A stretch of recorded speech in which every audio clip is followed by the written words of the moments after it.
সরকারি চাকরিতে কোটার সপক্ষে বিক্ষোভ সমাবেশ করার জন্য ঢাকা বিশ্ববিদ্যালয়ের রাজু ভাস্কর্যের পাদদেশে জড়ো হয়েছেন ছাত্রলীগের নেতাকর্মীরা। রাজু ভাস্কর্যের পাদদেশে সমাবেশের প্রস্তুতির অংশ হিসেবে আগেই সাউন্ড সিস্টেম বসিয়েছে ছাত্রলীগ। এদিকে কোটা সংস্কারের দাবি ও শিক্ষার্থীর উপর হামলার প্রতিবাদে রাজধানীর বিভিন্ন সড়ক অবরোধ করেছেন বিশ্ববিদ্যালয়ের শিক্ষার্থীরা।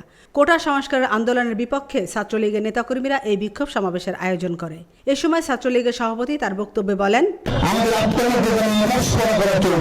আমাদের কোনো অবস্থায় আমাদের গণতান্ত্রিক অবদানটা সাংবিধানিক অবদানটা এবং আমাদের ব্যবস্থাপনাগত বিপ্লব মাননীয় প্রধানমন্ত্রী দেশরত্ন শেখ হাসিনা নিশ্চিত করেছেন। রাজু ভাস্কর্যের পাদদেশে তাদের পূর্ব ঘোষিত কর্মসূচির অংশ হিসেবে বিভিন্ন হল থেকে বিভিন্ন নেতাকর্মীরা এখানে আসছেন এবং তাদের এই কর্মসূচি চালিয়ে যাচ্ছেন।